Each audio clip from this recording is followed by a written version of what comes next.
Look up at the night sky. Each point of light you see is a galaxy, an island of billions of stars swirling in the immense blackness. It feels permanent, solid, a cosmic fixture. But what if that's an illusion? What if the reality of that galaxy and of the cosmos itself isn't as fixed as our senses tell us? We are about to embark on a journey to the very edge of known physics, to explore a theory so profound it challenges the bedrock of our reality. This is the story of a question that sounds like science fiction, but is grounded in the most bizarre rules of quantum mechanics. Could entire galaxies be in a state of superposition? You are likely familiar with the strange world of the ultra-small, where particles like electrons can exist in multiple places at once, a phenomenon known as quantum superposition. It's a concept that defies our everyday logic, yet it's the very engine powering technologies from lasers to the chips in our phones. But this quantum weirdness has always been confined to the microscopic realm.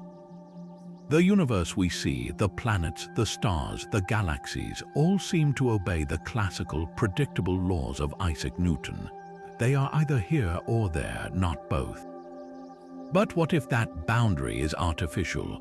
What if the rules of the quantum world don't just stop at a certain size? What if they scale up all the way to the largest structures we can observe? This is not just a wild speculation. It is a frontier of theoretical physics that could completely rewrite our understanding of existence. Imagine a universe where a galaxy isn't simply in one location, following one history, but exists in a blurred state of multiple possibilities, its very past and future undecided until it is observed. Who or what could possibly be the observer of an entire galaxy? The implications are staggering, touching on the nature of time, consciousness, and the fabric of the cosmos.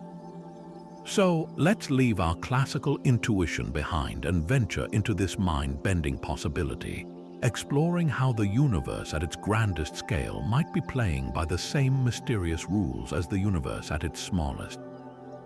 To understand how a galaxy could be in two places at once, we first need to grasp the fundamental rule that makes such a thing possible, and that means visiting the strange, counterintuitive world of quantum mechanics, a realm where the ordinary logic of our daily lives completely breaks down. The perfect demonstration of this quantum weirdness is a famous experiment you might have heard of, the double-slit experiment. Picture a barrier with two thin, parallel slits cut into it. Behind this barrier is a screen that lights up when something hits it. Now, if you were to fire a stream of tiny pellets like BBs at the barrier, you would expect to see two bright bands on the screen directly behind the two slits. Each pellet goes through one slit or the other and strikes the screen. This is classical, predictable behavior. But when scientists perform this experiment with something as small as an electron, something utterly baffling happens. If you fire these electrons one at a time, as if you're lobbing individual particles, they don't create two bands. Instead, over time, they build up a pattern of many stripes known as an interference pattern. This is the kind of pattern you see when two sets of waves, like ripples on a pond, meet and overlap, with some waves canceling each other out and others reinforcing each other. The only way this interference pattern can form is if each individual electron is not behaving like a single particle aimed at a single slit. Somehow, it is behaving as if it's a wave that passes through both slits at the same time, interfering with itself on the other side. This single electron is, in a very real sense, in two places at once. It exists in a superposition of paths. This is the core of superposition. It's not merely that we don't know which slit the electron went through. The electron itself isn't committed to a single path. It exists in a blurred, probabilistic state of having gone through both the left slit and the right slit simultaneously. Its possible locations are described by what physicists call a wave function, a mathematical entity that encapsulates all the potential states of the particle, along with their probabilities. The electron remains in this ghostly, multiple-state existence until something measures it or interacts with it in a specific way. The moment we place a detector at one of the slits to see which one it actually passes through, the spell is broken. The interference pattern vanishes, and the electron suddenly behaves like a normal particle, going through one slit or the other. The act of observation forces the electron to pick a single, definite reality from its menu of possibilities. A helpful, if quirky, way to think about this is through the famous thought experiment of Schrödinger's cat. In the original version, a cat is placed in a sealed box with a radioactive atom, a Geiger counter, and a vial of poison. If the atom decays, the Geiger counter triggers and breaks the vial, killing the cat. But according to quantum rules, the radioactive atom is in a superposition. It has both decayed and not decayed until it is observed. Therefore, the story goes, the cat is also in a superposition, both alive and dead, until someone opens the box. While the metaphor has its limits, it powerfully illustrates the concept of a large-scale system being linked to the fuzzy quantum state of a tiny particle. It's this radical idea that superposition isn't just for electrons but can, in principle, be transferred to larger and larger objects. That forms the crucial bridge we need to cross. If a single atom can be in two states, and that can put a cat into two states, what's to stop the chain from continuing all the way up to the cosmic scale? This presents a very obvious and very important question. If the fundamental laws of physics that govern electrons suggest they can be in multiple states at once, why is our everyday world so stubbornly definite? Why does a coffee cup stay firmly on the desk, and why does the moon follow a single, predictable orbit? This is the great puzzle known as the quantum to classical transition.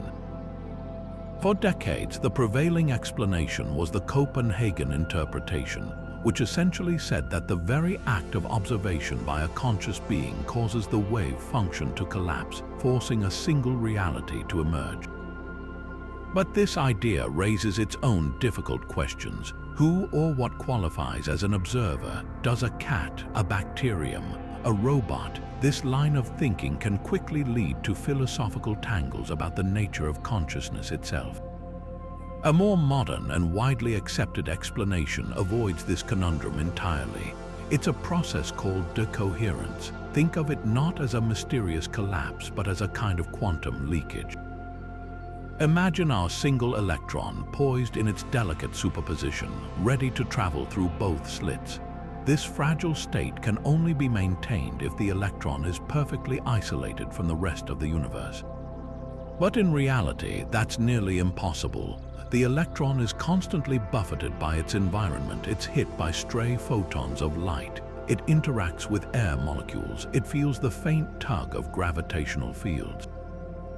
Each one of these tiny, insignificant interactions is like a pebble being thrown into a still pond. The ripples from each pebble disrupt the smooth surface. Now magnify this for an object as large as a cat.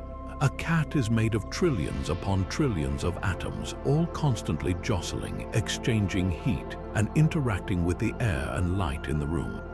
The quantum information about the superposition of just one of those atoms, like the radioactive atom in Schrödinger's box, is instantly shared, copied, and spread out into the environment through these countless interactions. It's as if the environment is constantly measuring the system. This process, decoherence, happens incredibly fast for large objects.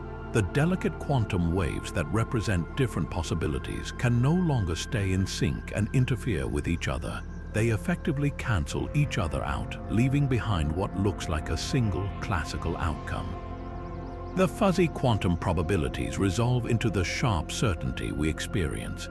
The cat is, for all practical purposes, either alive or dead long before we open the box, because its quantum state has been irreversibly scrambled by its own environment. This explains why we live in a classical world. The quantum weirdness is always there at the foundational level, but it's washed away for any object large enough for us to see directly. Its quantum nature becomes hidden, lost in a storm of interactions. But this realization leads us directly to our central challenge. What about an object that is, by its very nature, incredibly isolated? What about something so vast that its interactions with an external environment are minimal? This brings our focus to the scale of galaxies. A galaxy, suspended in the near-perfect vacuum of intergalactic space, might be one of the few places in the universe where the environment is quiet enough to potentially preserve a quantum state. The emptiness of space could provide the ultimate isolation chamber. So we arrive at the heart of the conceptual chasm. We've seen how decoherence explains the solidity of our world, how constant interaction with the environment forces quantum possibilities to crystallize into a single reality. But this explanation hinges on the existence of an environment. What if we could find a system so immense, so perfectly isolated, that it has almost no environment to interact with? This is the breathtaking leap we must now make from the realm of atoms and cats to the domain of galaxies. The numbers involved in this scaling are almost beyond human comprehension. Consider the mass of a single electron. It is so small that writing it out would involve a decimal point followed by 30 zeros before the first significant digit. Now consider the mass of our own Milky Way galaxy. It contains hundreds of billions of stars, each with a mass billions of times greater than our entire planet, and all of it is woven together with vast clouds of dark matter. The difference in scale is not just a factor of a million or a billion. It is a factor of more than 60 orders of magnitude. It is the difference between a single grain of sand and the entire planet Earth, multiplied by 1 trillion. To suggest that the rules governing that grain of sand might also govern the planet seems, on its face, ludicrous. This is where the power of fundamental physics comes into play. The equations of quantum mechanics, unlike the laws we derive for everyday engineering, do not contain a clause that says these rules only apply to objects smaller than 1 micrometer. They are proposed as universal laws. If they are truly fundamental, then in principle, they should apply to everything from the spin of an electron to the orbit of a planet. The reason we don't see quantum behavior in large objects is not because the laws change, but because the conditions for maintaining quantum coherence, perfect isolation, become exponentially more difficult to achieve as the number of particles increases.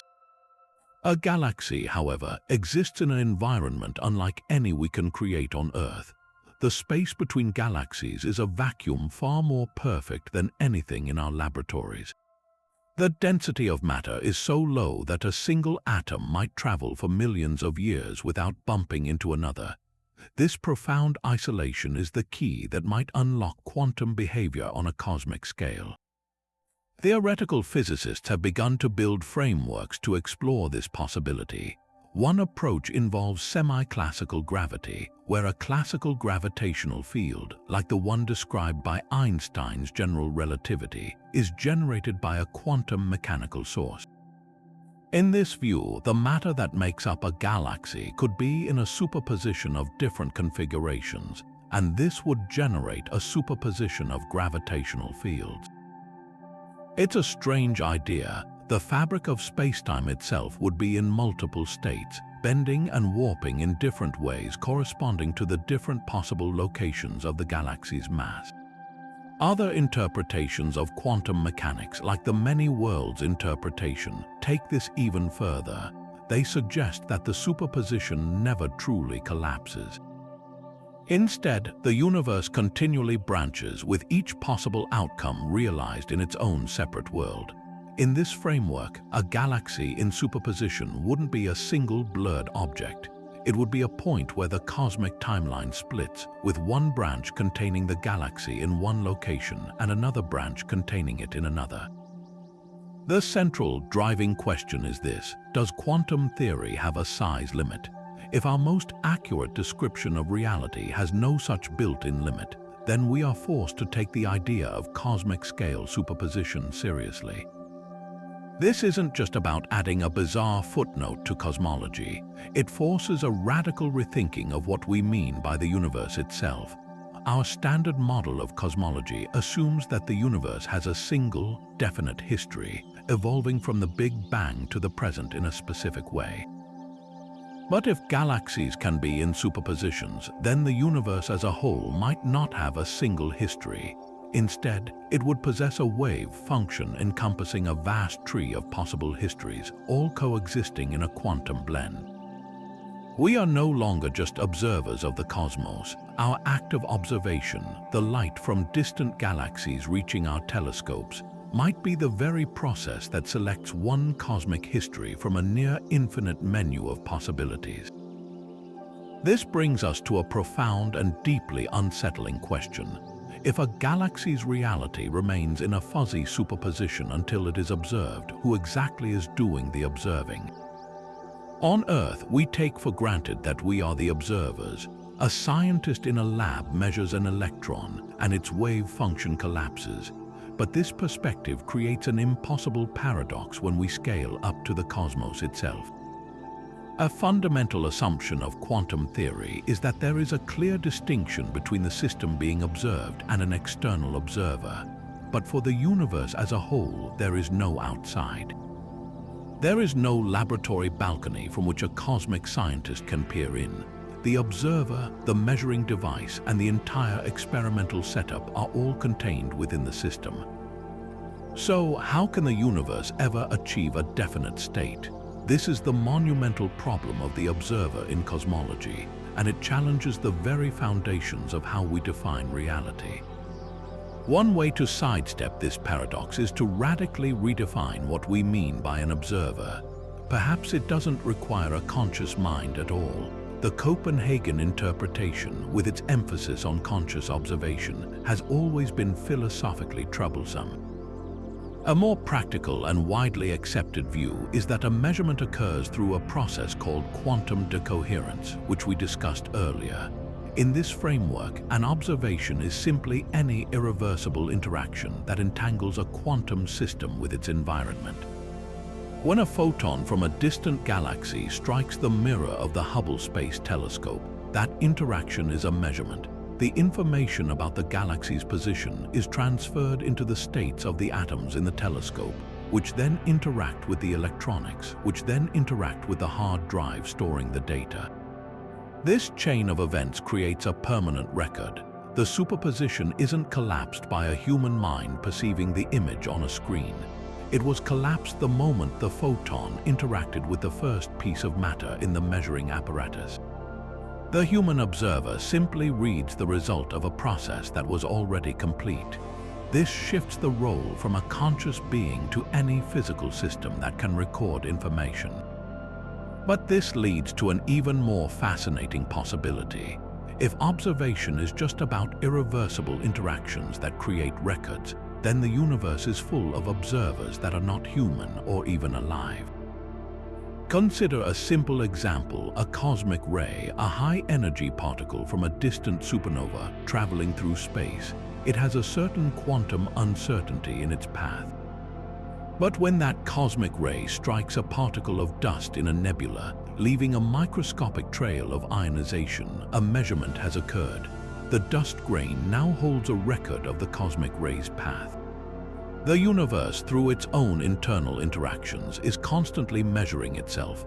Every collision, every gravitational interaction, every time a photon is absorbed by a gas cloud, a tiny piece of reality is being pinned down. In this view, the definite universe we see is the cumulative result of trillions upon trillions of these natural, unconscious observations happening every second across the cosmos. This idea suggests a form of cosmic self-awareness, not in a mystical sense, but in a purely physical one. The universe observes itself into existence through the relentless and irreversible processes of physics. The light from a galaxy that has traveled for 1 billion years doesn't just illuminate our telescopes. It has been interacting with the intergalactic medium the entire way, its path being subtly measured by the sparse atoms it encounters. By the time it reaches us, its quantum state has been defined through these countless tiny interactions. We are not the primary observers of the galaxy. We are simply latecomers to a conversation that has been ongoing since the galaxy first began to shine. We are reading the final entry in a cosmic logbook that has been written by the universe itself. This perspective offers a potential solution to the observer problem in cosmology. There is no need for an external observer because the internal dynamics of the universe are sufficient to create definite reality through decoherence. However, this is not the final word. Some interpretations of quantum mechanics, like the many worlds interpretation, argue that decoherence doesn't actually collapse the wave function at all. It just creates the illusion of collapse from within each branch of reality. In that case, the galaxy is in all possible states, each state existing in a separate, non-communicating branch of the multiverse. The act of measurement doesn't select one reality. It simply determines which branch of reality the observer finds themselves in. From this vantage point, the question of who observes the universe becomes moot because every possible outcome is realized somewhere. The universe doesn't need an observer to become definite. It is definitively everything all at once across an infinite tapestry of parallel existences. If the idea of an observer within the universe pinning down reality feels paradoxical, there exists an interpretation of quantum mechanics that dissolves the problem entirely by embracing the most radical possible conclusion. This is the many worlds interpretation, a framework that suggests the wave function never actually collapses. Instead, every single possible outcome of a quantum event does in fact happen. When a quantum system faces a choice, the entire universe doesn't choose one path. It splits, with each possibility unfolding in its own separate, fully real branch of reality. In this breathtaking view, the question of who observes the galaxy becomes irrelevant because there is no single galaxy to observe. There is a galaxy in one position in our universe and another galaxy in a different position in a parallel universe, and both are equally real. This idea originated with physicist Hugh Everett in the 1950s, and it fundamentally reinterprets what we mean by probability. In the standard view, when we say an electron has a 50% chance of spinning up and a 50% chance of spinning down, we mean that upon measurement, one of these outcomes will randomly become real. In the many worlds view, both outcomes become 100% real. The universe divides into two versions. In one branch, an experimenter measures the electron as spin up. In the other, an identical experimenter measures it as spin down. Neither is aware of the other. Each simply experiences a definite result. The probabilities we calculate don't reflect randomness, but rather our ignorance about which branch of the multiverse we will find ourselves in. Applying this to a galactic scale transforms the concept of cosmic superposition from a blurry maybe into a concrete certainty. It suggests that the universe isn't playing a game of chance where one history gets selected. It is a tree of possibilities where every fork in the road is taken. A galaxy forming from a primordial cloud of gas doesn't follow a single path dictated by initial conditions. At every quantum fluctuation during its formation, the universe branches. In one branch, a particular star forms in a specific location. In another, it does not. Over billions of years, these tiny branch points accumulate, leading to universes with wildly different versions of the same galaxy. In one universe, the Milky Way might have 2 prominent spiral arms. In another, it might have 4. In yet another, a nearby supernova might have triggered a burst of star formation that never occurred in our own timeline. Every possible history, every configuration that the laws of physics allow, is realized somewhere in the multiverse. This framework elegantly sidesteps the thorny issue of wave function collapse and the need for an observer. There is no mysterious moment where possibility becomes actuality. Actuality is everything that can happen. the process we previously called decoherence is seen not as a destructive collapse but as a process of branching. When a quantum system interacts with its environment like a photon from a galaxy hitting a telescope, the superposition doesn't vanish. Instead, the entanglement between the galaxy's state and the measuring device's state causes the entire system to split. There is now one universe where the telescope records the galaxy in position A and another where it records it in position B. Both records are accurate within their respective realities. We as conscious beings are simply along for the ride, unaware of the branching because our own minds become entangled with the outcome. We only ever experience one single, consistent timeline. The implications are as humbling as they are immense. It means that our entire observable universe, with its 13.8 billion-year history and its hundreds of billions of galaxies, is just one leaf on an infinitely branching tree. For every decision you've ever made, for every quantum event that ever occurred in a distant quasar, alternative versions of reality exist. This is not science fiction speculation within the many worlds framework. It is a direct consequence of taking the mathematical equations of quantum mechanics at face value without adding extra rules about collapse. It proposes a cosmos of frankly unimaginable vastness, where every possibility is not just a thought but a physical place. While this interpretation remains controversial and is not universally accepted, it provides a coherent, if mind-bending, way to think about how quantum mechanics might truly operate on the grandest stage of all. To truly appreciate the scale of this idea, we need to journey back to the very beginning of everything, to a time when the entire observable universe was smaller than a single atom. The moment of the Big Bang represents the ultimate quantum system. All the mass and energy that would eventually form every star, planet, and galaxy was compressed into an unimaginably tiny, hot, and dense point. At such extreme conditions, the classical laws of gravity and physics as we know them break down, and the domain of quantum mechanics reigns supreme. The universe itself was born in a state of pure potential, a seething quantum froth where concepts like position and time were not yet defined. It's from this primordial quantum soup that the first structures emerged, and the signature of that quantum origin might be imprinted on the cosmos to this very day. The leading theory for how our universe evolved from that initial singularity is called cosmic inflation.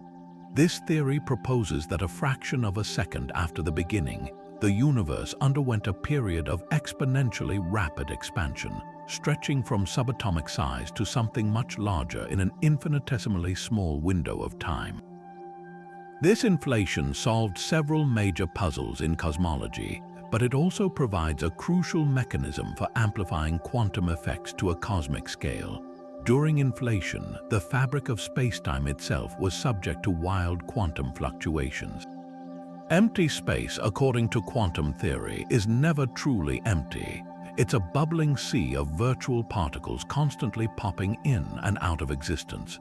On the microscopic scale, this activity is usually negligible. But inflation acted like a cosmic magnifying glass, stretching these tiny quantum ripples in the fabric of reality across the entire universe. As the universe inflated, these minute quantum fluctuations in energy density were stretched into vast hills and valleys, creating the seeds for all future structure. The slightly denser regions with a little more gravitational pull began to attract more matter.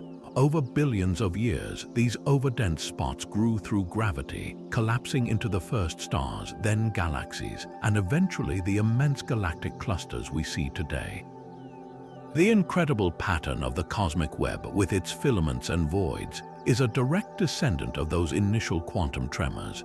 This means that the specific location of our own Milky Way galaxy and every other galaxy can ultimately be traced back to a random quantum fluctuation that occurred during the universe's first moments. Its position was not predetermined, it was a matter of probability. This connection forces us to reconsider the nature of a galaxy's history. If the seed from which a galaxy grew was itself a quantum entity, existing in a superposition of possibilities, then the entire evolutionary path of that galaxy might inherit that quantum character. We typically think of cosmic history as a single, unbroken chain of cause and effect, a deterministic movie playing out from the Big Bang to now. But what if the script was written in quantum probabilities? The galaxy didn't simply grow from a specific point, it grew from a cloud of potential locations. In this view, superposition isn't a strange state that a mature galaxy might somehow achieve. Instead, it could be a fundamental property it has carried since its inception, a ghostly echo of its quantum birth. Think of it like a family lineage. A child inherits genetic traits from their parents. In a similar way, a galaxy might inherit its quantum nature from the primordial fluctuation that spawned it. The entire life story of the galaxy, from its initial collapse to its present-day structure, could be a story unfolding across multiple timelines simultaneously. The quantum uncertainty of its origin isn't necessarily washed away by decoherence over time. Because the expansion of the universe creates more and more empty space, the galaxy becomes increasingly isolated, potentially preserving its quantum coherence on a scale we can scarcely imagine. The vacuum of space acts as a perfect insulator, protecting the galactic-scale quantum state from the kind of environmental disruption that would instantly destroy superposition in our everyday world. This perspective challenges the very way we model the universe. Our standard cosmological models assume that after inflation, the universe transitioned into a classical state with definite properties and a single history. But if the initial conditions were inherently quantum, this transition may never have been fully completed for the largest, most isolated structures. We are left with a profound question.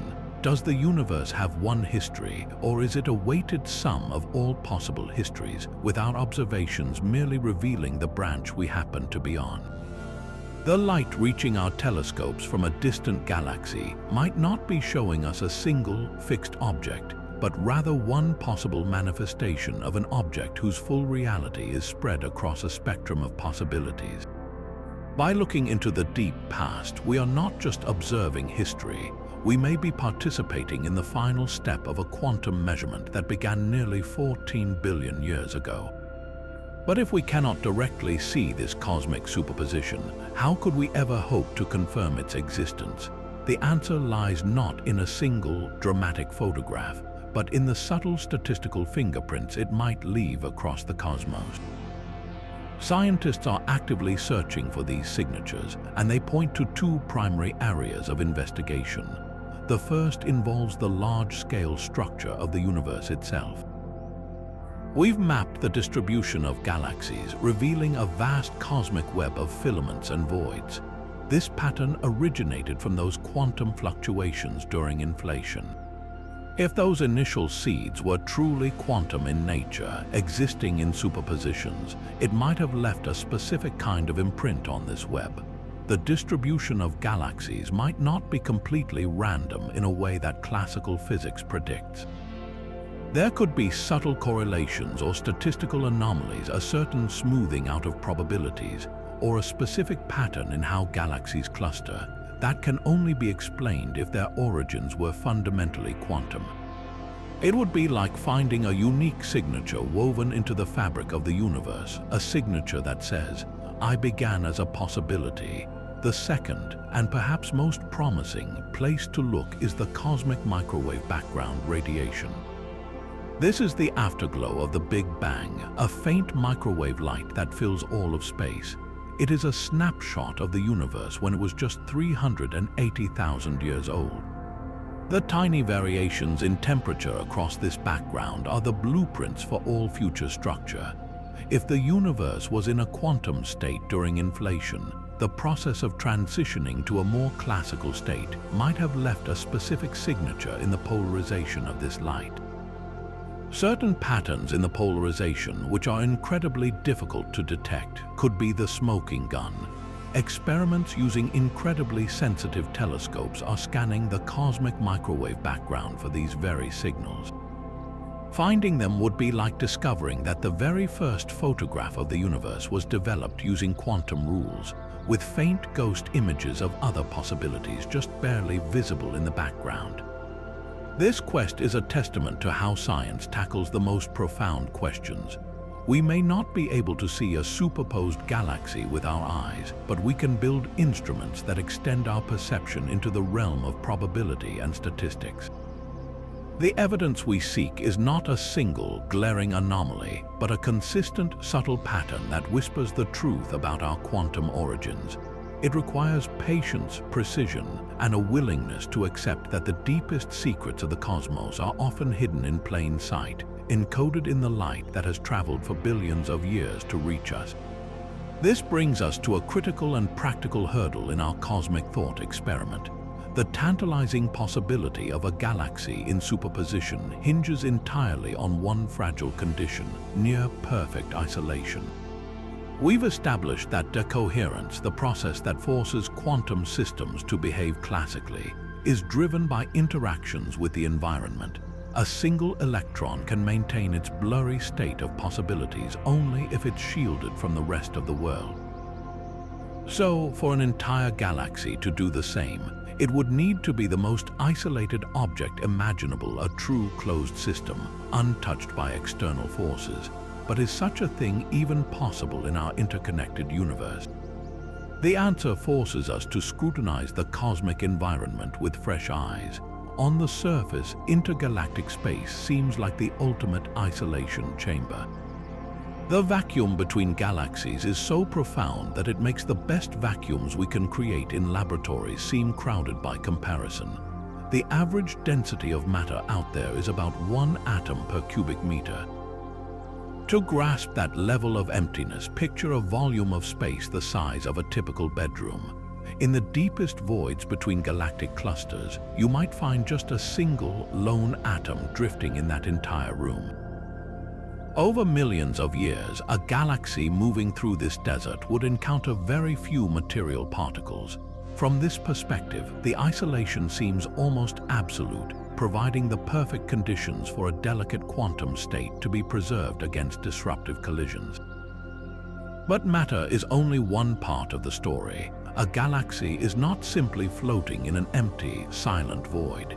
It is perpetually bathed in a sea of energy and forces that are far more pervasive and impossible to shield against.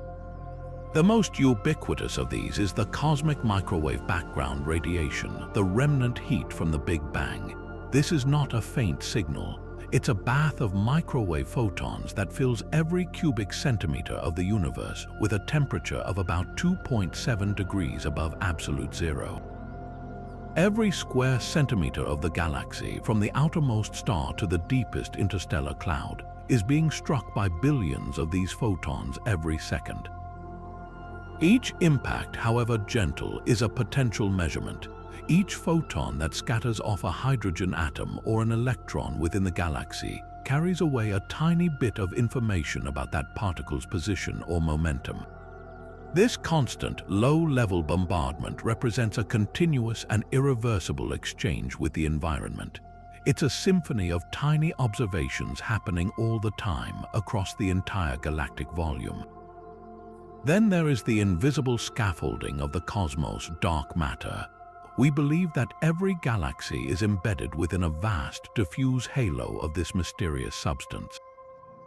While dark matter doesn't interact with light or ordinary matter through electromagnetic forces, it does interact gravitationally. And gravity, according to Einstein, is not just a force but a curvature of space-time itself. If the ordinary matter of a galaxy were in a superposition of different locations, its dark matter halo would be in a superposition as well. But what about the dark matter halos of neighboring galaxies? Their gravitational fields, however weak, would still permeate the space between them. The subtle, ever-present tug of these external gravitational fields could act as a constant, low-level measurement, subtly correlating the galactic wave function with the state of the rest of the universe and driving decoherence. Furthermore, the universe is not silent. It rings with gravitational waves. Every massive, accelerating object like orbiting black holes or neutron stars ripples the fabric of space-time, sending out waves that travel at the speed of light. A galaxy is not a static object. It's a dynamic, churning system full of such violent events. These gravitational waves, both generated within the galaxy and arriving from cataclysms in other galaxies, also carry information. As they pass through, they interact with the galaxy's mass distribution. In the language of quantum mechanics, this interaction could entangle the galaxy's quantum state with the state of the gravitational wave field across the cosmos, again working to pin down its reality. So the question shifts. It's not simply about whether a galaxy is hit by stray atoms. It's about whether the sum total of all these pervasive influences, the photon bath, the gravitational whispers, the ripples in space-time, adds up to a continuous measurement process. The sheer scale of a galaxy might work against it in a surprising way. While a single atom can be well isolated in a lab, a galaxy contains an astronomically large number of particles. Even if the chance of any one particle being disturbed is infinitesimally small over a long period, the probability that at least one particle somewhere in the galaxy will interact with the environment approaches certainty. And in quantum mechanics, due to a phenomenon known as entanglement, the measurement of just one particle can affect the state of the entire system it's connected to. It's like a vast network of dominoes. Tipping just one can collapse the whole structure into a single, definite state. This analysis suggests that the universe is far too noisy for a macroscopic object like a galaxy to maintain a large-scale spatial superposition for any significant length of time. The combined effect of the cosmic microwave background, dark matter, and gravitational waves likely acts as a constant, universal environment that continuously measures and decoheres any such quantum state, ensuring the galaxy we see has a single, definite location. However, this might not be the final word. Some theoretical physicists speculate about a different kind of superposition, one not of position but of a more global quantum property. Perhaps a galaxy's overall rotation or some other internal quantum number could be in a superposition that is less susceptible to these environmental influences. The search for the boundary between the quantum and classical worlds continues, and the cosmos itself remains the ultimate laboratory for testing these profound limits. Even if a single galaxy struggles to maintain a superposition due to the constant background noise of the cosmos, there might be another pathway for quantum weirdness to manifest on a grand scale. This brings us to perhaps the most astonishing concept in all of physics, one that Albert Einstein himself famously dismissed as spooky action at a distance: quantum entanglement. We're used to thinking of entanglement as a phenomenon for tiny particles, but what if this ghostly connection could bind objects as vast as galaxies? The implications would redefine our understanding of the universe's very architecture. To understand entanglement at a cosmic level, let's first revisit what it means for two particles. Imagine you create a pair of electrons with a total spin of 0.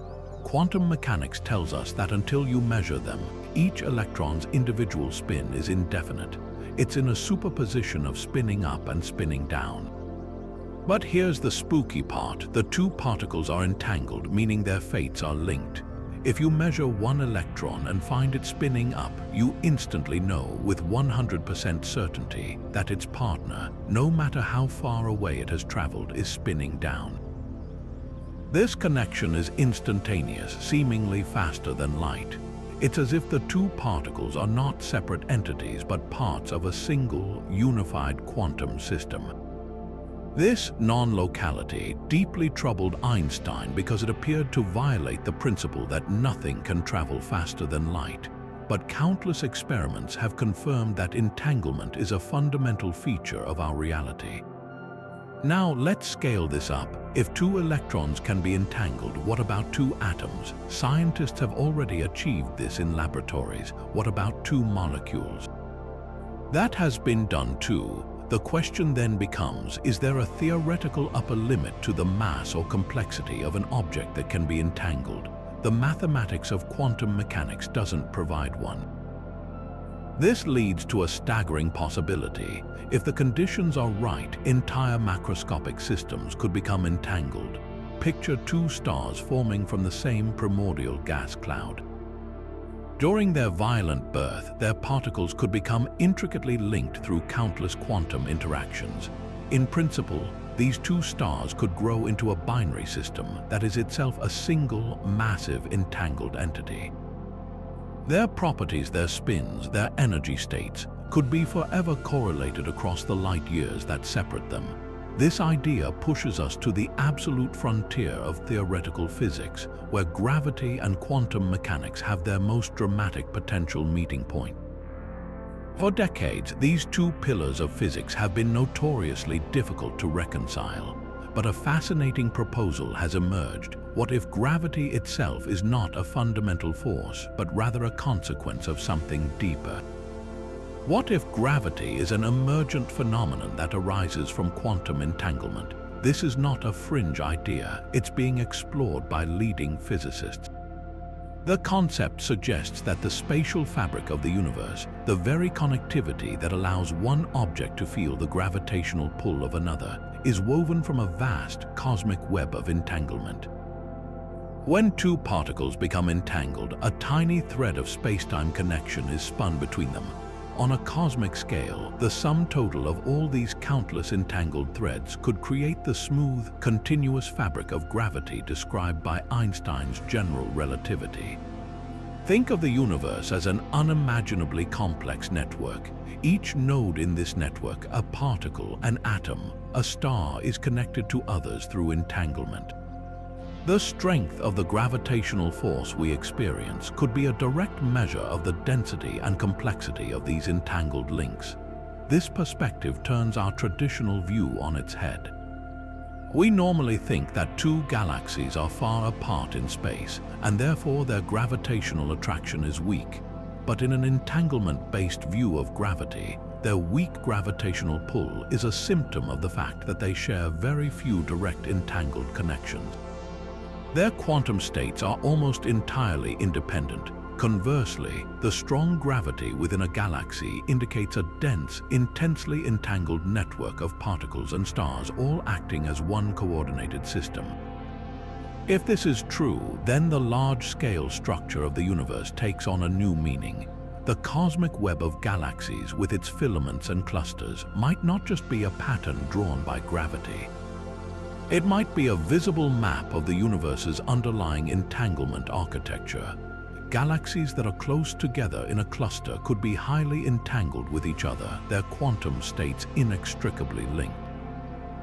Their evolution wouldn't be entirely independent. A change in one on some fundamental level could have an instantaneous, non-local influence on the other. Their fates would be woven together not just by gravity, but by a deeper quantum umbilical cord. This provides a potential mechanism for large-scale quantum behavior that evades the decoherence problem we discussed earlier. A single, isolated galaxy might be rapidly measured into a definite state by its environment, but a pair of entangled galaxies presents a different situation. Their quantum reality is a shared property. Decoherence would require the environment to measure both galaxies in a way that severs their delicate correlation. Given the vast distances and the specific nature of their entanglement, this might be far more difficult to achieve. The entangled pair could potentially maintain a shared quantum state long after an individual galaxy would have succumbed to classical definiteness.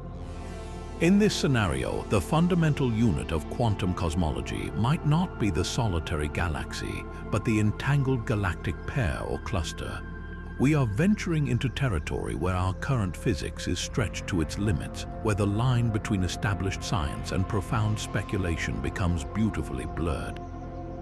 The idea that galaxies could be entangled, and that gravity itself might be a manifestation of this entanglement, represents one of the most ambitious attempts to build a bridge between the quantum world and the cosmos. It suggests a universe that is not just connected by the slow crawl of light across empty space, but by an instantaneous, invisible quantum lattice that binds every part of the whole into a single, interdependent existence. This all sounds wonderfully mind-bending, but it raises a crucial and practical question that lies at the heart of science. How do we move from a beautiful theory to a testable fact? How could we possibly find evidence for something as abstract and vast as a universe-wide quantum state? The answer lies not in a single, dramatic photograph of a blurry galaxy, but in the patient, meticulous work of cosmologists who are essentially learning to read the faintest of signatures left over from the universe's birth. The hunt for observational evidence is on, and it focuses on two primary cosmic archives: the ancient light from the beginning of time and the modern distribution of galaxies across the sky. Our most powerful time machine is the cosmic microwave background, that faint afterglow of the Big Bang that paints the entire sky. This radiation is a snapshot of the universe when it was just 380,000 years old, a baby picture capturing the first moment light could travel freely. The tiny temperature variations in this background are the seeds from which all galaxies grew.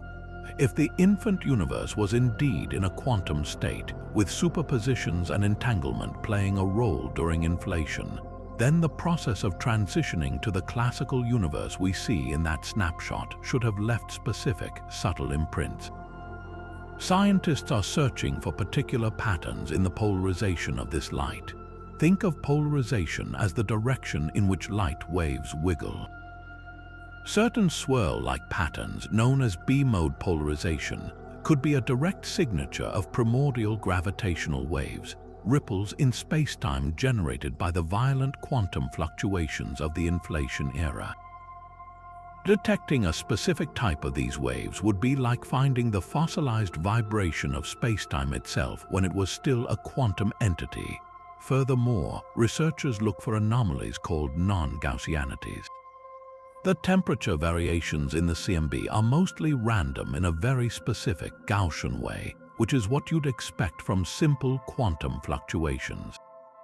But if the physics of the early universe was more complex, involving interactions between these quantum fields, it would create a statistical skew, a subtle deviation from perfect randomness. Finding this skew would be like discovering that the universe's first blueprint wasn't drawn with a simple pencil, but with a more complex tool that allowed for interactions between different possibilities, a hallmark of a richer quantum origin. The second line of evidence comes from mapping the universe as it is today. Projects like the Sloan Digital Sky Survey have created incredibly detailed three-dimensional maps of millions of galaxies, revealing the vast cosmic web of filaments and voids. This large-scale structure is the grown-up version of the tiny seeds seen in the CMB. If those seeds were born from quantum processes that allowed for non-local connections or superpositions, there might be strange correlations in how galaxies are clustered that classical physics cannot explain. For instance, if distant, seemingly unrelated patches of the universe show statistical similarities that shouldn't exist if information is limited by the speed of light, it could point to a deeper, quantum-level connectedness that was established during inflation, a phenomenon known as Bell test cosmology.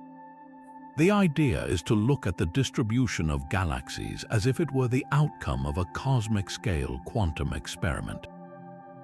If the correlations between galaxy positions are stronger than any classical, local theory could allow, it would be powerful evidence that the universe was seeded by genuinely quantum events, whose spooky connections were frozen into the very architecture of spacetime as it expanded. It's a monumental statistical challenge, akin to finding a hidden pattern in a tapestry the size of the observable universe, but it represents a direct test of these profound ideas. These searches represent a new era in cosmology, where we are no longer just cataloging what's out there, but are actively probing the fundamental laws that orchestrated the entire cosmic show. The tools are not telescopes in the traditional sense, but immensely powerful statistical analyzers run on supercomputers, sifting through petabytes of data for the faintest whisper of quantum origins.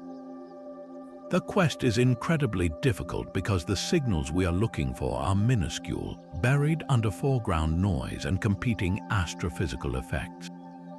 Yet, the mere possibility that we could someday hold a data plot in our hands that demonstrates the quantum nature of the entire cosmos is a staggering motivation.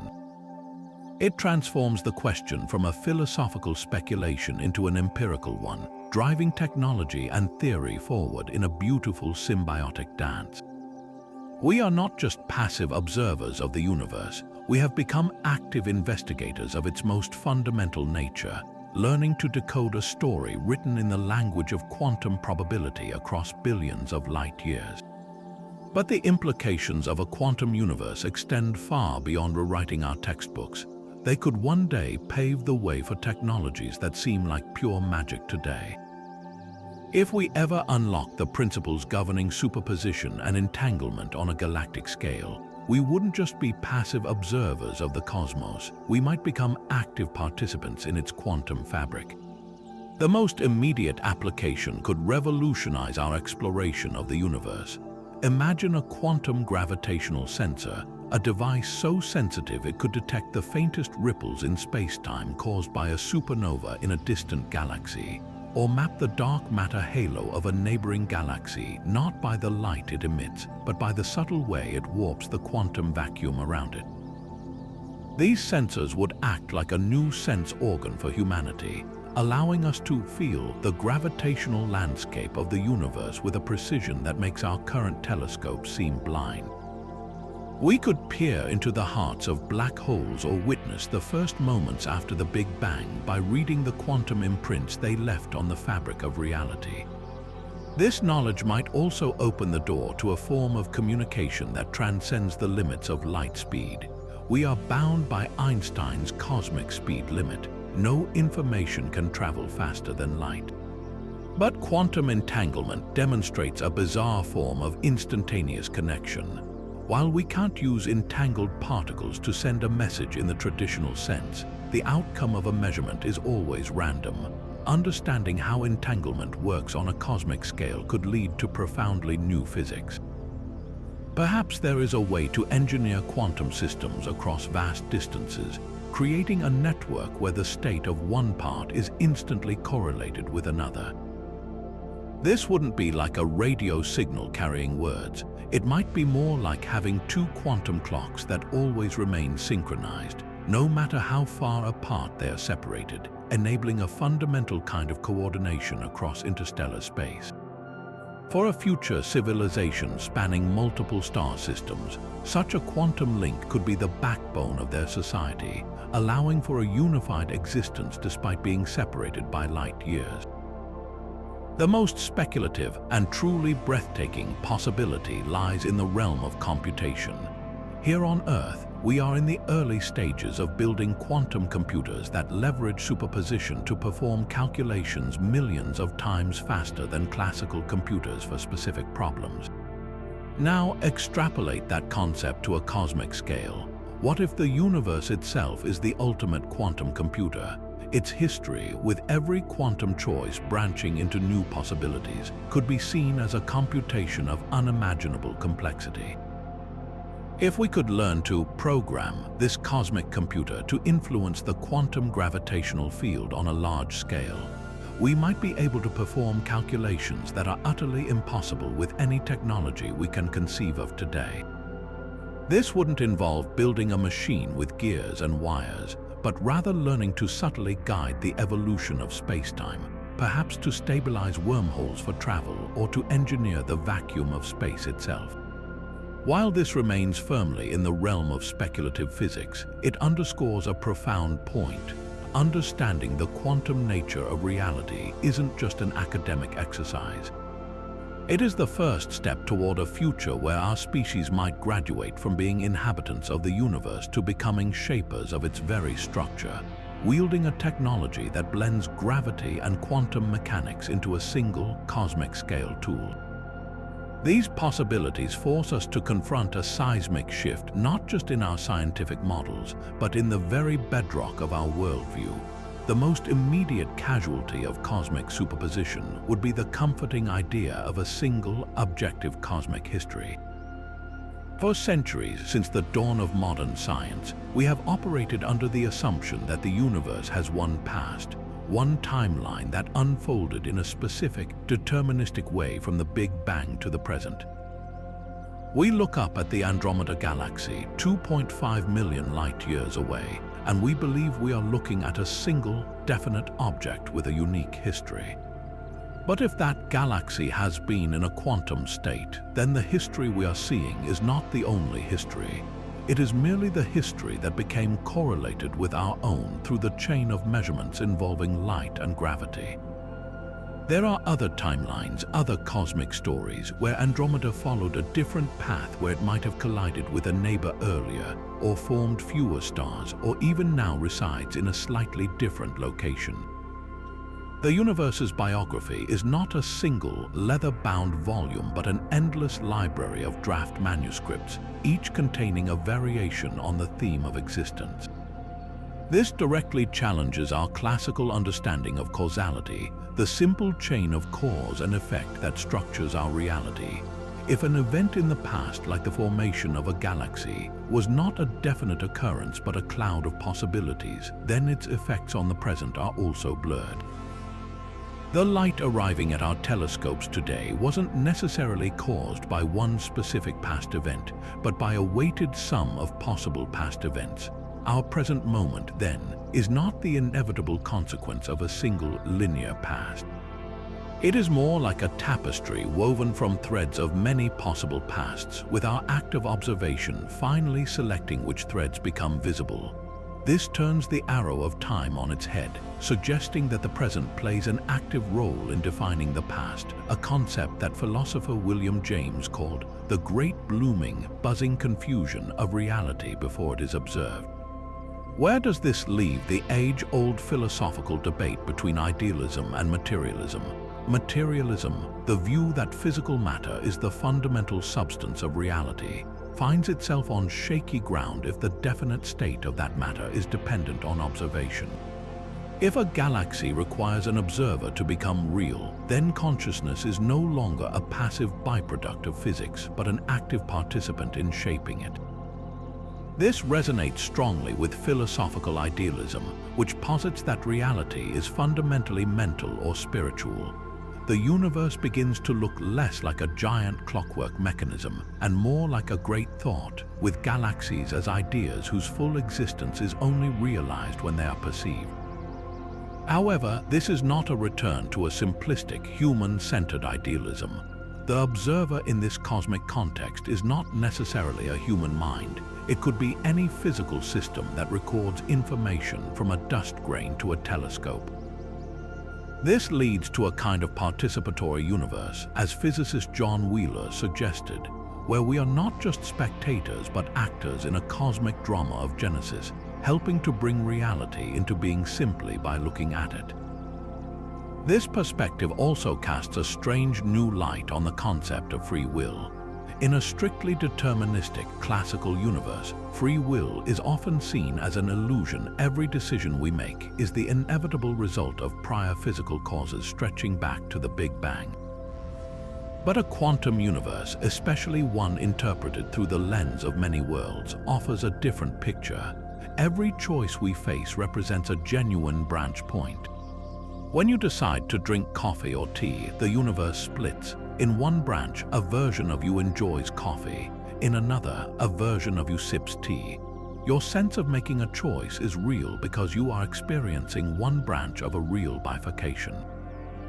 Your free will is not the power to alter a single timeline, but the experience of navigating a probability tree of your own possible lives. Your consciousness is like a train riding a single track, unaware of the infinite parallel tracks carrying other versions of yourself who made different choices. This doesn't solve the philosophical puzzle of free will, but it reframes it in a way that makes our subjective experience of choice a fundamental feature of a branching multiverse. Ultimately, the possibility of cosmic superposition does not provide easy answers, but it opens up a vista of profound questions about the relationship between mind and cosmos. It suggests that the centuries-old divorce between the objective world of science and the subjective world of experience might have been a mistake born of studying only a limited classical approximation of reality. At its most fundamental level, the universe appears to be a realm of potentiality, and the act of observation, whether by a human, a camera, or a particle of dust, is the process that crystallizes this potential into the actual world we experience.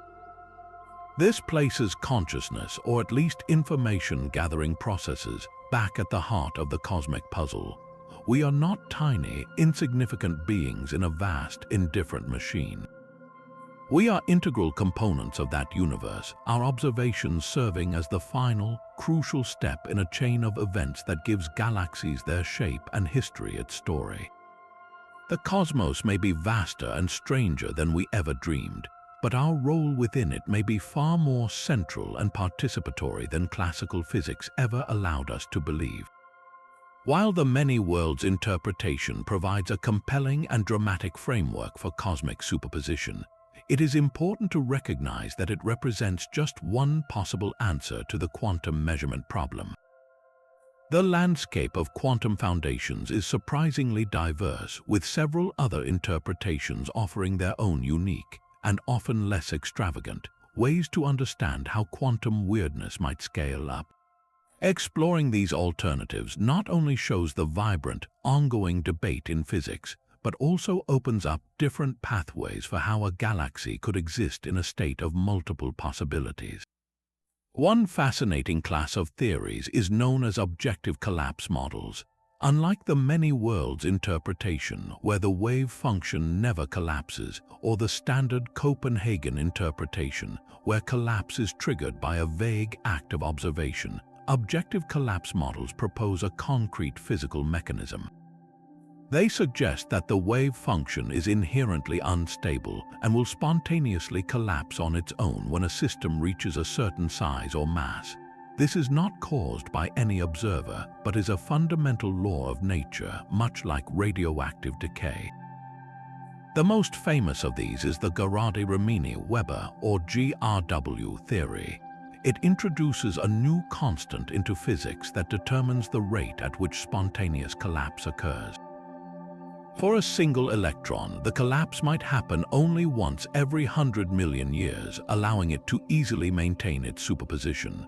But for a macroscopic object like a cat, which contains a vast number of particles, the probability of some particle collapsing becomes overwhelming in a tiny fraction of a second, forcing the entire system into a definite state almost instantly. This idea presents a very direct solution to the quantum to classical transition. It proposes a natural threshold, a line in the sand drawn by mass, where the world stops being quantum and starts being classical.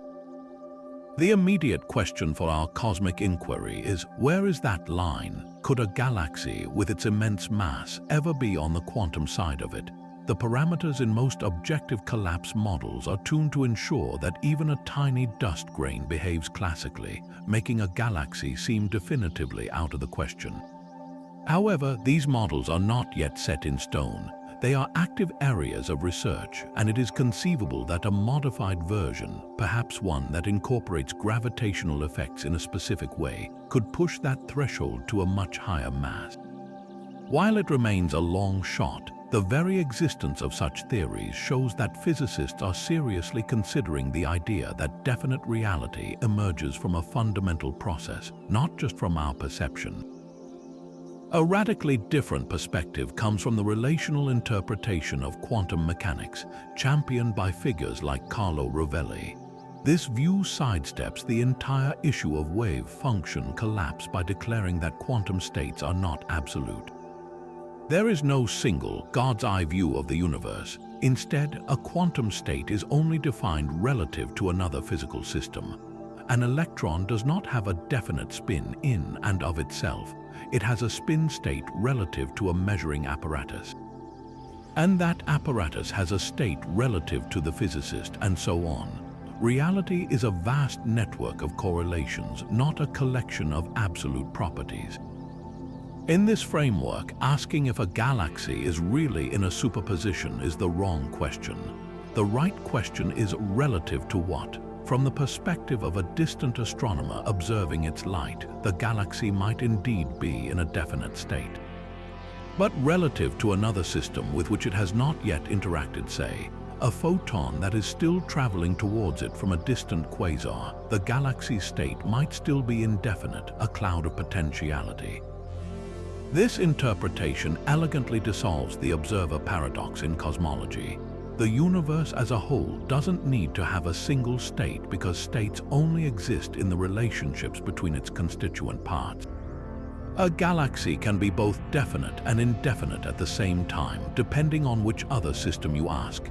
This relational reality might seem strange, but it echoes a principle from Einstein's theory of relativity, that measurements of time and space are also relative to the observer's frame of reference. Quantum mechanics, in this view, might be extending that principle of relativity to the very description of reality itself.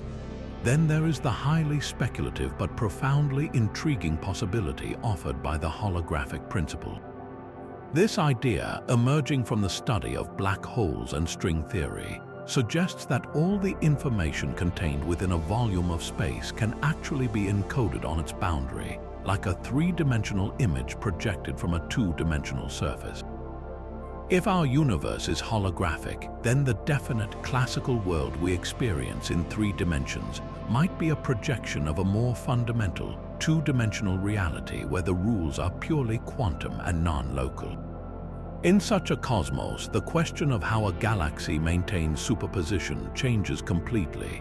The galaxy we see might be the macroscopic manifestation of quantum entanglement between countless bits of information living on the cosmological horizon. Its apparent locality and definiteness would be an emergent illusion, much like a hologram appears solid even though it is made of light. In this view, superposition isn't a strange state for a galaxy to be in. It might be its default, fundamental nature, which is then projected into the classical world we perceive. Considering these diverse interpretations enriches our discussion immensely.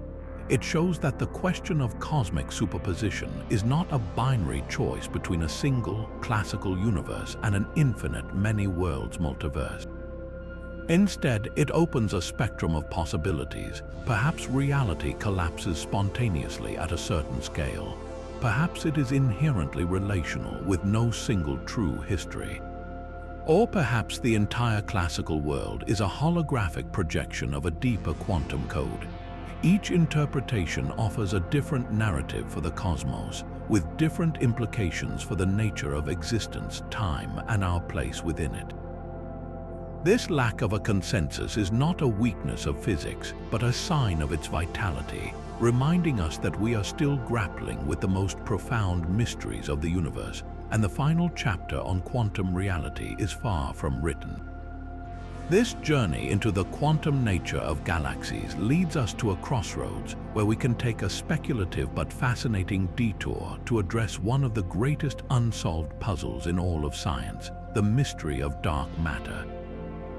For nearly a century, astronomers have known that the visible matter in galaxies, the stars, gas, and dust, does not account for the way those galaxies move. The outer stars orbit far too quickly to be held by the gravity of the visible mass alone. The prevailing explanation is that galaxies are embedded within vast, invisible halos of some unknown substance that does not interact with light, which we call dark matter. But what if this missing mass isn't a substance at all? What if it is a ghostly signature of the galaxy's own quantum behavior? Consider this radical possibility. A galaxy's mass distribution might not be in a single, definite configuration. Instead, it could exist in a superposition of multiple possible mass distributions. Think of it not as one static halo of matter, but as a blurred combination of many different arrangements, each with its own gravitational field. From our distant classical perspective, when we measure the galaxy's gravity by observing the speed of its orbiting stars, we are not measuring one specific configuration.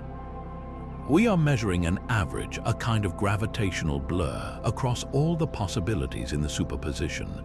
The gravitational pull we attribute to a single, massive dark matter halo could actually be the combined effect of many slightly different gravitational fields all acting at once.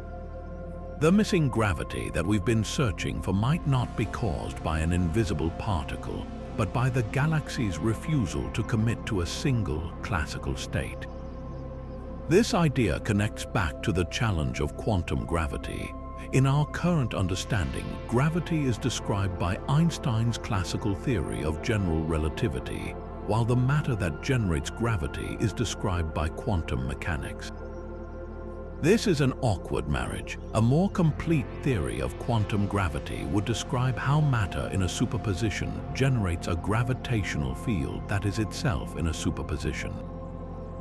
While this is an area of active and difficult research, some models suggest that the average gravitational effect of a superposed mass could be stronger than the gravity of its average mass.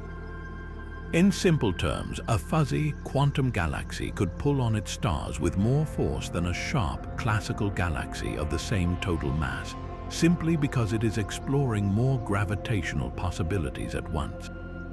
The extra pull we need to explain stellar orbits might be baked into the quantum recipe of reality itself, eliminating the need to invent a new exotic particle. Of course, this is a highly speculative notion, firmly on the fringe of cosmology. The evidence for dark matter is compelling and multifaceted, observed in the bending of light around galaxy clusters and the patterns in the cosmic microwave background, phenomena that are difficult to explain with a modified theory of gravity alone. The hunt for dark matter particles remains a primary goal for physicists worldwide. Yet, the value of such a radical idea is not necessarily in its immediate correctness, but in its power to stretch our imagination and challenge our assumptions. For decades, we have operated under the paradigm that what we see is what we get, and that any discrepancy must be filled by something we haven't seen yet. This thought experiment inverts that logic, suggesting that the discrepancy might not be a thing to be found, but a fundamental misinterpretation of how gravity works when quantum mechanics is brought into the picture on a grand scale. It demonstrates how exploring the deepest questions in physics can lead to connections between seemingly unrelated problems. The enigma of dark matter and the weirdness of quantum superposition might be two sides of the same coin, both pointing toward a deeper, more unified theory of nature that we have yet to discover. While the dark matter particle hypothesis is far more developed and supported by evidence, considering alternatives like a quantum gravitational origin forces us to ask more profound questions. Are we correctly interpreting the gravitational data? Are we certain that our classical understanding of space-time applies perfectly to the dynamic, churning environment within a galaxy? By daring to connect these dots, we keep the door open to revolutionary possibilities, ensuring that our quest to understand the cosmos remains as dynamic and unpredictable as the quantum universe itself. All of this brings us to a profound question at the very heart of our experience. What is time? We feel it as an inexorable flow, a river carrying us from a fixed past into an uncertain future. But if a galaxy's history is not a single, unbroken thread but a tapestry of potential threads, this intuitive sense of time begins to unravel. To grasp this, we must first consider the most successful description of time we have, which comes not from quantum mechanics but from Einstein's theory of relativity. In this view, the universe is often described as a block. Imagine a four-dimensional loaf of bread, where each slice represents the entire universe at a single moment. The past, present, and future all exist simultaneously within this block. There is no special now that moves. Every moment is equally real. your birth, you watching this video, and events a billion years from now are all just fixed points in this static structure. This block universe is a deeply deterministic picture where the entire timeline is laid out from beginning to end. Now, inject quantum superposition into this static block. The picture shatters. If a galaxy can be in multiple states, then the block universe cannot be a single, determined structure. Instead, it must be a vast, branching tree of potentialities. Each quantum event, from the decay of an atom to the formation of a star, becomes a fork in the road. The block is not a single loaf, but an ever-growing coral reef, with new branches and possibilities constantly budding off. In this quantum view, the future is not written. It is a probability cloud, a spectrum of maybes. The past, too, loses its absolute quality. The history we record is not the only history that could have led to our present. It is simply the one that became correlated with our observations. The timeline is not a line at all, but a web of interconnected possibilities. This transforms the flow of time from a fundamental feature of the universe into an emergent property of our perspective. Why do we perceive a definite past and a fuzzy future? Because we are physical systems within the quantum tapestry, moving along one particular branch of the probability tree. Our consciousness, our memories, are records of the specific sequence of events that defined our branch. We cannot remember the future because it hasn't been measured into a definite state relative to us yet. The feeling of time flowing is the sensation of our localized perspective progressing through this immense branching structure, with possibilities collapsing into the definite past behind us, while a sea of potential futures still lies ahead. It is like hiking through a dense forest. The path you have walked is clear and definite behind you, but ahead the trail forks repeatedly into countless obscured paths. Your movement forward is what turns the fuzzy possibilities of the trail ahead into the single, definite path behind you. This idea finds a powerful voice in the Wheeler-DeWitt equation, a bold attempt to combine general relativity with quantum mechanics.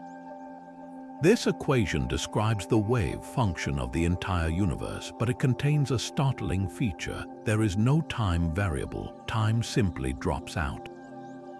This suggests that at the most fundamental level, the universe is timeless. The flow of time we experience might be an illusion that emerges from the quantum correlations between events. Think of a movie. The film strip itself exists all at once. Every frame is present. But the experience of a story unfolding in time only happens when the film is projected, frame by frame, in a specific sequence. Similarly, the quantum universe may exist as a whole, but our conscious observation of one event after another creates the sensation of temporal flow. We are not outside the universe watching the film. We are part of the film, and our own internal processes provide the projector. This perspective also redefines causality. In a classical block universe, cause and effect are an illusion. Everything just is. But in a branching quantum universe, causality is real. It is the process by which one event influences the probabilities of future events. When you make a decision, you are not just revealing a predetermined path, you are guiding the branch you will inhabit. Your choices have genuine weight because they influence which branch of reality you and the galaxy you observe will experience next. The flow of time becomes the process of navigating this probability tree, of making the indefinite definite through action and observation. It is a deeply participatory view of reality, where the future is genuinely open, and our journey through it is what gives time its meaning and its arrow. Given the profound nature of these ideas, you might wonder how scientists can possibly test them without a telescope powerful enough to see a blurry galaxy. The answer lies not in building bigger lenses, but in harnessing the power of some of the most advanced computers ever conceived. We are moving from cosmic observation to cosmic simulation, using digital laboratories to explore realities we cannot yet reach. This research is a powerful partnership between theoretical brilliance and cutting-edge computation. turning abstract equations into virtual experiments that probe the boundaries of space, time, and quantum reality. At the forefront are sophisticated simulations run on the world's most powerful classical supercomputers. These machines are tasked with solving the immensely complex equations that describe how quantum fluctuations during inflation could have stretched into the cosmic web we see today. Researchers create virtual universes inside these computers, starting with different initial conditions, some purely classical, others incorporating various models of quantum superposition and entanglement at the largest scales. They then let these digital universes evolve over billions of simulated years.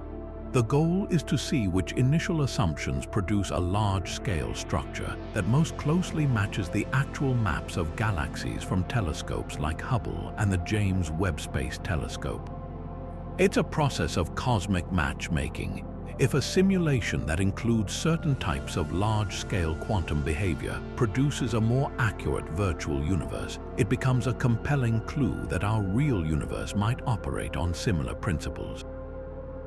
These simulations are like flight simulators for cosmologists, allowing them to crash digital galaxies together and watch quantum effects play out on a grand scale, all from the safety of a server room.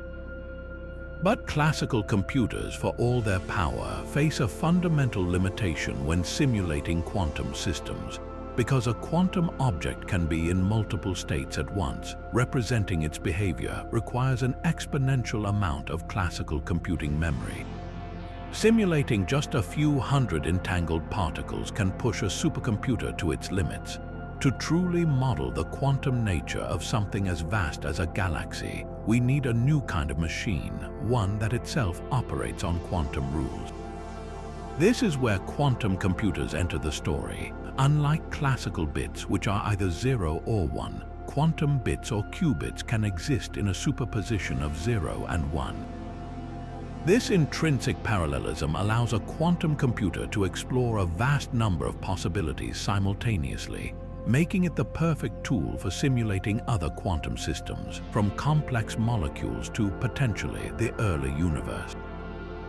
Researchers are now beginning to use early-stage quantum computers to run simple models of cosmic inflation. They map the equations that describe the inflationary field, the energy field thought to have powered the universe's rapid expansion, onto the interactions between qubits. By carefully manipulating these qubits, they can create a small-scale analog of the quantum processes that may have seeded the cosmos. While these experiments are still in their infancy, they represent a crucial first step toward a new type of experimental cosmology. We are no longer just looking at the sky. We are starting to recreate the quantum conditions of the Big Bang in a device that sits on a lab bench. This isn't just about faster calculation. It's about using one quantum system to directly interrogate another, offering a window into a realm that was previously accessible only through mathematics.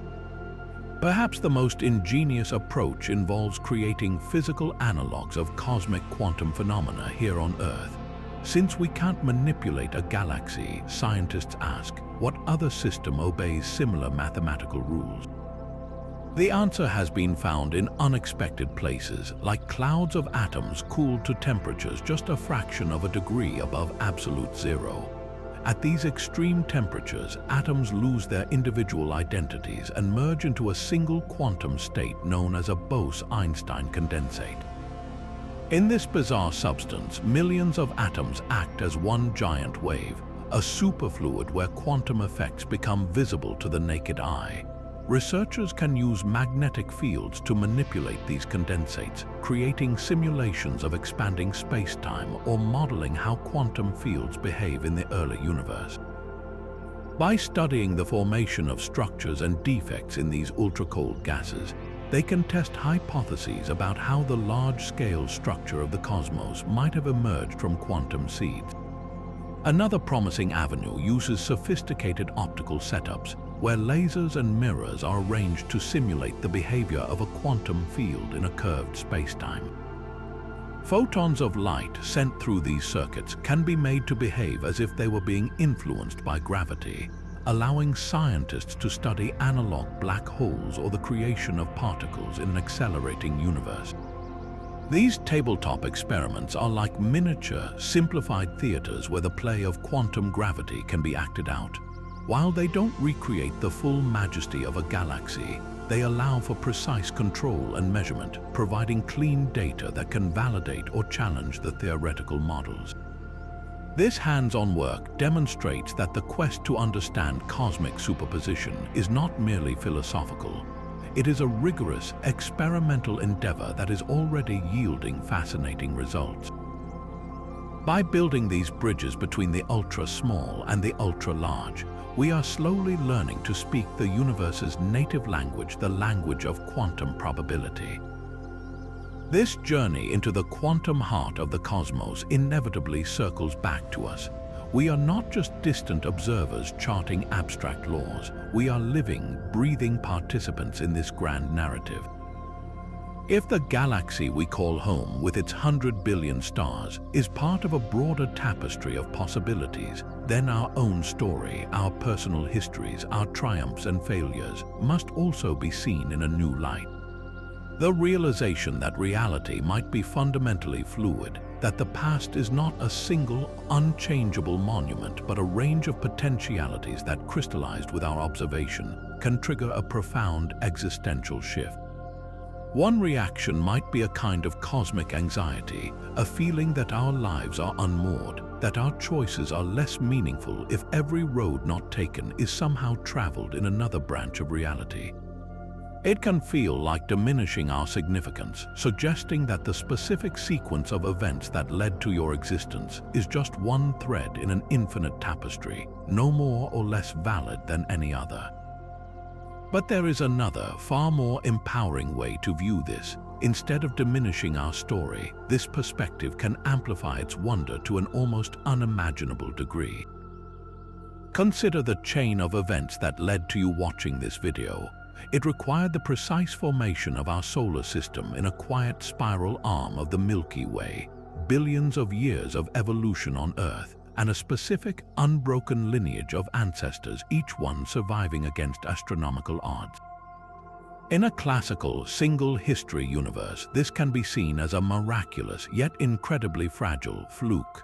But in a quantum, multi-historical universe, your existence is not a fragile accident. It is a robust inevitability.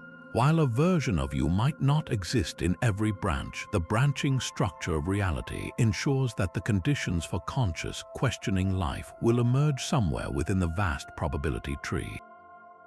Your existence is not a 1 in a trillion chance. It is a necessary feature of a cosmos that explores all possibilities. You are not a random spark in the darkness, but a focal point where the universe becomes aware of itself. The awe comes from recognizing that you are an integral part of this cosmic process, a node of consciousness through which reality is being observed and defined. This leads us to a consideration of our choices. If the many worlds interpretation holds true, then every decision you face is a genuine branch point. When you choose between two paths, the universe does not discard one possibility, it realizes both. This doesn't render your choice meaningless, it invests it with ultimate significance. The version of you that chooses courage over fear or compassion over indifference actively brings into being a reality where that virtue is manifest. Your life is not about following a predetermined script, but about navigating a probability tree of your own potential selves. The weight of your decisions is immense because you are, in a very real sense, selecting which branch of the multiverse you will inhabit. The anxiety of what if is replaced by the profound responsibility of what now. Your actions matter not because they are the only ones that can happen, but because they are the ones that define your specific experienced reality. Looking far into the future, these philosophical considerations could one day become practical, ethical imperatives of a scale we can barely conceive. Suppose a future civilization, having mastered the laws of quantum gravity, develops a technology that can subtly influence these cosmic scale superpositions. This would not be a lever to move stars, but something far more profound, a tool to guide the probability wave function of galactic scale events. The ethical implications of such a power are literally universal. Would we have the right to collapse a superposed state in a way that favors one galactic history over another? What if our intervention, intended to prevent a cosmic catastrophe in our branch, inadvertently closes off a future filled with life and beauty in another? We would be playing a role akin to a cosmic gardener, but one who cannot see the entire garden, making choices that could echo across billions of years and affect countless potential civilizations. This responsibility forces us to mature not just as a species but as a cosmic entity. It demands the development of a new ethical framework, one that extends beyond our planet, our solar system, and even our single timeline. We would need to consider the rights of possible beings in alternate histories and grapple with the moral weight of influencing the very foundations of reality.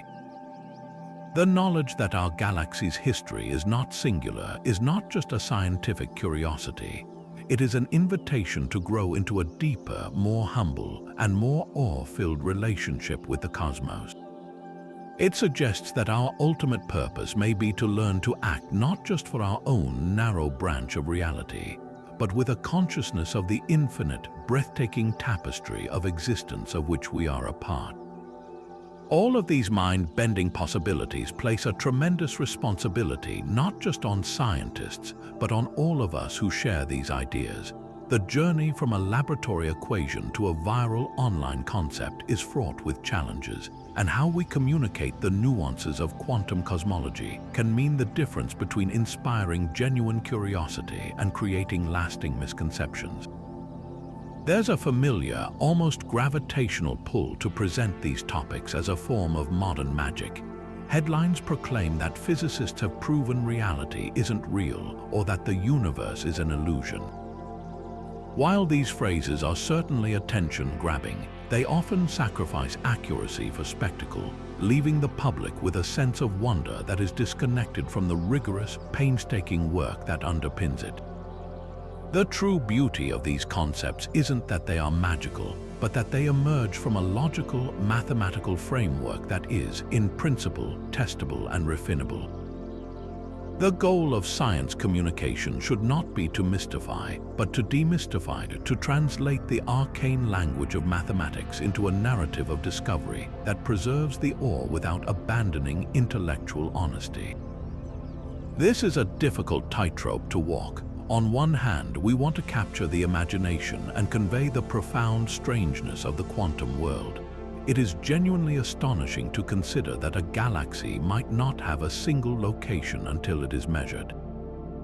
On the other hand, we must be careful not to imply that anything goes or that the laws of physics are merely suggestions. The universe operates with consistent, predictable rules. It's just that those rules are far stranger than our everyday intuition, evolved for survival on the African savanna, would lead us to believe. Effective communication bridges this gap by using strong, relatable analogies while always clarifying their limitations. We might compare superposition to a spinning coin that is both heads and tails, but we must immediately follow up by explaining that this is just a metaphor to help grasp a probabilistic equation, not a literal description of a galaxy tumbling through space like a giant coin. The analogy is a starting point for understanding, not the final word. For you, the viewer, this landscape of complex ideas circulating online means developing a critical eye. When you encounter a sensational claim about quantum physics or cosmology, it's helpful to ask a few simple questions. First, consider the source. Is the information coming from a reputable scientific institution, a peer-reviewed journal, or a science journalist with a track record of accuracy? Or is it from a source with a more speculative or even commercial agenda? Second, look for the nuance. Does the explanation acknowledge competing interpretations or the limits of current knowledge? A red flag is often a presentation that claims a single, settled truth on a topic that physicists are still actively debating. Science is a process of inquiry, not a collection of absolute facts. The real story is often in the disagreements and the unanswered questions, which are far more interesting than a simplistic, finalized narrative. Pay close attention to the language used. Be wary of explanations that rely heavily on spiritual or mystical terminology to explain physical phenomena. While the implications of quantum mechanics can feel philosophical, the theory itself is a precise mathematical structure. A good science communicator will distinguish between the mathematical predictions of the theory and the various philosophical interpretations, like many worlds or Copenhagen, that attempt to explain what it all means. They will tell you when they are describing established experimental results and when they are venturing into speculative territory. This empowers you to be an informed consumer of science, able to appreciate the wonder of a new discovery while understanding its context within the broader, ongoing human project of understanding the cosmos. The greatest wonder lies not in believing the unbelievable, but in comprehending, even at a basic level, how we have come to know these incredible things about our universe. To truly appreciate the vibrant debate surrounding these ideas, we need to step beyond the theory and listen to the voices shaping this conversation. The question of cosmic superposition isn't settled in a quiet library. It's being passionately debated in lecture halls and conference calls by some of the most brilliant minds in physics today. Hearing from these experts directly allows us to move from abstract speculation to the tangible, cutting-edge discourse that is pushing the boundaries of our knowledge. For instance, physicist Carlo Rovelli, a leading proponent of the relational interpretation, might offer a perspective that grounds the discussion. He could emphasize that asking if a galaxy is really in a superposition is the wrong question. Instead, he would likely explain that properties are only defined in relation to other systems.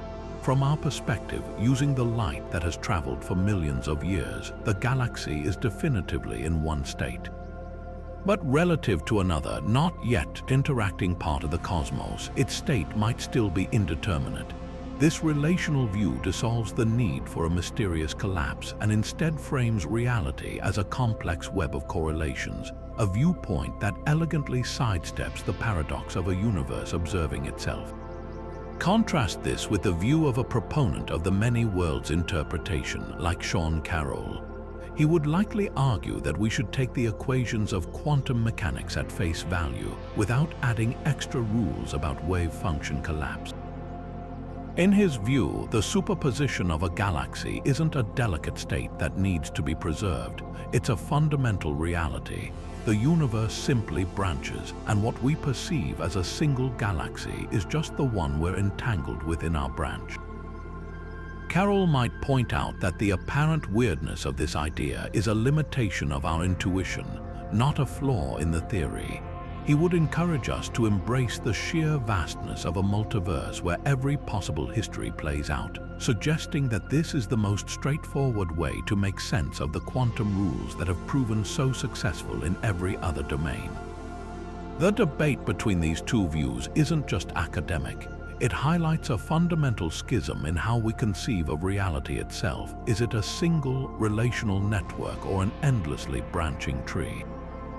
Then there are voices like Lee Smolin, who bring a different concern to the table, focusing on the role of time and the evolution of physical laws. Smolin might question the very framework that allows for eternal branching, suggesting that a theory of quantum gravity must be grounded in a real, fundamental passage of time. From this perspective, the idea of a static, branching multiverse could be problematic. He might argue that we need a physics that accounts for the novelty and uniqueness of each moment, a cosmos where the future is genuinely open and not just a predetermined set of branches. This introduces a philosophical richness to the discussion, connecting the physics of the very large to our most basic experience of a flowing present. By incorporating these diverse expert opinions, we get a front-row seat to a live and evolving scientific drama. It shows that science at its frontier is not a monolith of agreed-upon facts, but a dynamic, sometimes contentious, conversation driven by deep questions and a shared commitment to finding a clearer picture of our universe, however strange that picture may turn out to be. Now that we have journeyed through the theoretical landscapes of quantum cosmology, it is time to navigate a different yet equally important frontier, the world of popular culture. Science fiction has long been our most vibrant playground for exploring these profound ideas, offering us stunning visual metaphors and gripping narratives that bring abstract concepts to life. Films like Interstellar visualize the warping of space-time around a black hole, while the Marvel Cinematic Universe and the brilliant Everything Everywhere All at Once plunge us headfirst into the chaos and wonder of the multiverse. These stories are incredibly powerful. They spark our curiosity and make the impossibly large and strange feel tangible and personal. They are a testament to the human imagination's ability to leap beyond the known, and in many ways they serve as the starting point for a public conversation about quantum reality. We should celebrate this creativity, for it often inspires the next generation of scientists and reminds us all that asking, "What if?" is a fundamental human drive. However, it is crucial to recognize that these are works of fiction, and their primary goal is to tell a compelling story, not to deliver a precise physics lecture. To use an analogy, a Hollywood car chase is thrilling entertainment, but it bears little resemblance to the actual science of automotive engineering or traffic law. In the same way, cinematic depictions of the multiverse take dramatic liberties. In Marvel stories, characters often hop between universes with clear consciousness, retaining their memories and identities as they interact with alternate versions of themselves. This is a fantastic narrative device for exploring themes of destiny and choice, but it simplifies the scientific concept to an extreme degree. In most serious physical interpretations, like the many worlds theory, branching is not a tunnel you can travel through. Each branch is a complete separate reality, and there is no known mechanism for information or consciousness to cross between them. The you in another branch is a distinct individual, not a tourist destination for your current mind. Another common trope is the idea of a chosen one, whose decisions create cataclysmic ripples across the multiverse. This makes for excellent drama, but it can create a misconception about the nature of quantum branching. In the scientific view, the universe isn't waiting for a single, significant choice to split. It is branching at every conceivable quantum event, from the decay of a radioactive atom to the path of a single photon. The process is mind-bogglingly continuous and democratic, not focused on human-scale dramas. Furthermore, films often portray superposition as a visible, swirling blur of possibilities, a state one can visibly inhabit. In reality, if such a state could exist on a large scale, it wouldn't be a visual effect you could see from within. It would be a statistical description of probabilities. You wouldn't feel yourself being in two places at once. From your perspective, you would simply be in one place following one timeline, with the other possibilities being entirely separate and inaccessible. So why does this distinction between science fiction and science fact matter? It matters because clarity is the foundation of true understanding. Embracing the more nuanced and in many ways even stranger scientific reality allows for a deeper appreciation. The real multiverse isn't about superheroes punching their evil twins. It's a profound implication of mathematical equations that have been rigorously tested.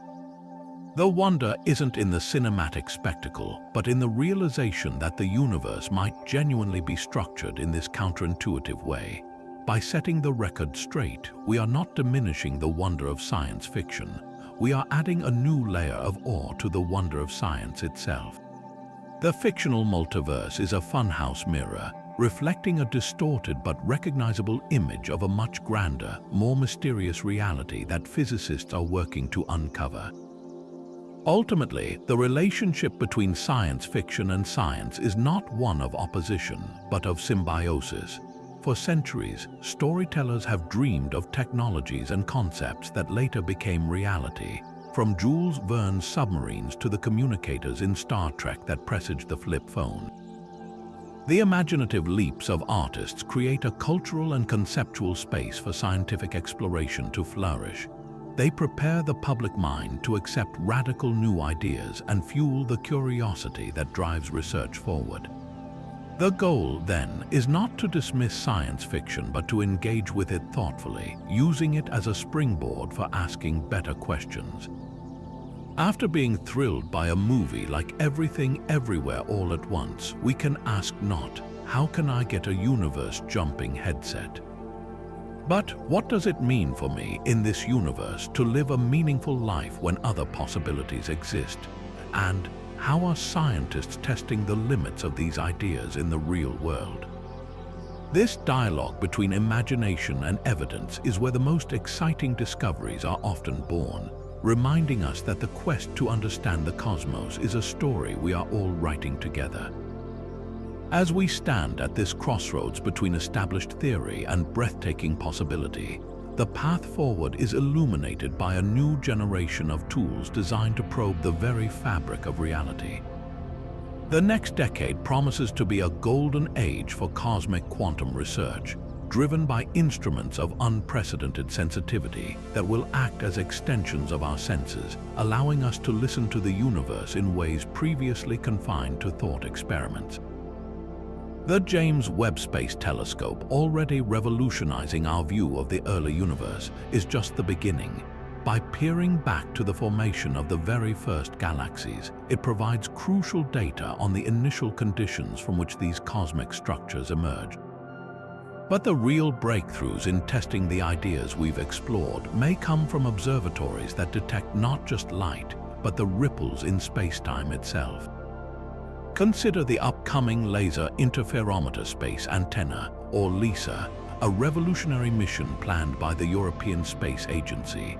Unlike ground-based detectors that listen for the violent chirps of merging black holes, LISA will be a trio of satellites orbiting the Sun, forming a gravitational wave observatory with arms millions of kilometers long. This extraordinary sensitivity will allow it to hear the low-frequency hum of the cosmos, the background rumble of countless binary systems, and even the echoes of gravitational waves from the earliest moments after the Big Bang. For our question of cosmic superposition, LISA could be transformative. If the gravitational field of a galaxy can indeed be in a superposition, it might generate a unique stochastic signal in the gravitational wave background, a faint, persistent whisper of quantum uncertainty on a galactic scale. By analyzing this cosmic noise with exquisite precision, we might find the statistical fingerprints of a reality that is fundamentally fuzzy. On the theoretical front, the single greatest challenge remains the holy grail of modern physics, a complete and consistent theory of quantum gravity. For all its wonder, our current understanding is a patchwork. We have quantum mechanics, which exquisitely describes the very small, and general relativity, which masterfully portrays the very large. But they are fundamentally incompatible, speaking different mathematical languages and breaking down under extreme conditions like the center of a black hole or the first instant of the Big Bang. Bridging this chasm is not merely an academic exercise, it is essential for answering the question of whether superposition can scale up. Without a theory of quantum gravity, we cannot reliably calculate how a superposed mass warps space-time, or how the relentless pull of gravity itself might act as a source of decoherence.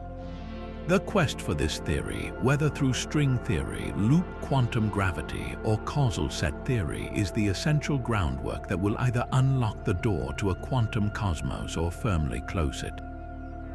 This intellectual adventure represents one of the most thrilling frontiers in all of human knowledge. It is a pursuit that stretches our imagination to its absolute limits, demanding that we abandon comfortable intuitions forged in a medium-sized world moving at modest speeds. The researchers working on these problems are modern-day explorers, charting a map of reality where the very concepts of here and there, then and now, are fluid and provisional. Their work reminds us that the universe is under no obligation to make sense to our primate brains, and that the greatest discoveries often lie in accepting nature on its own strange and beautiful terms.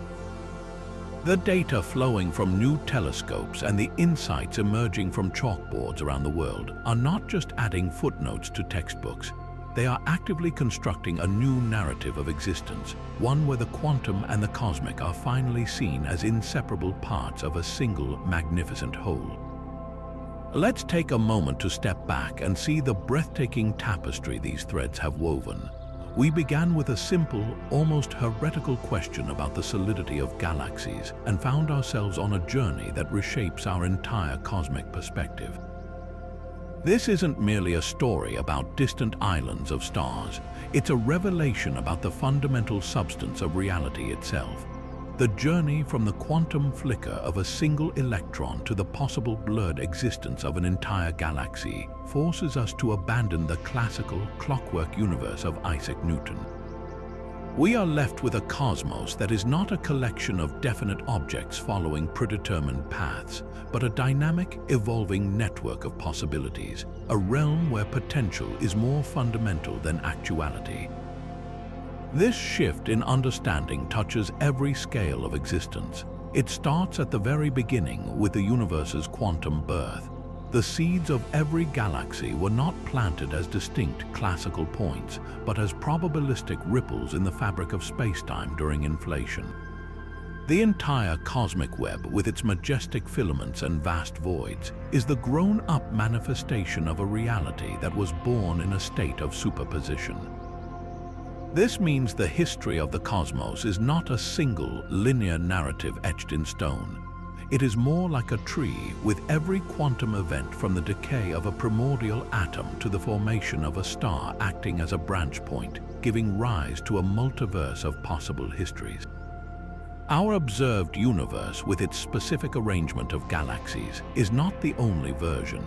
It is simply the branch we find ourselves on, the one that has become correlated with our own existence through the light that reaches our telescopes.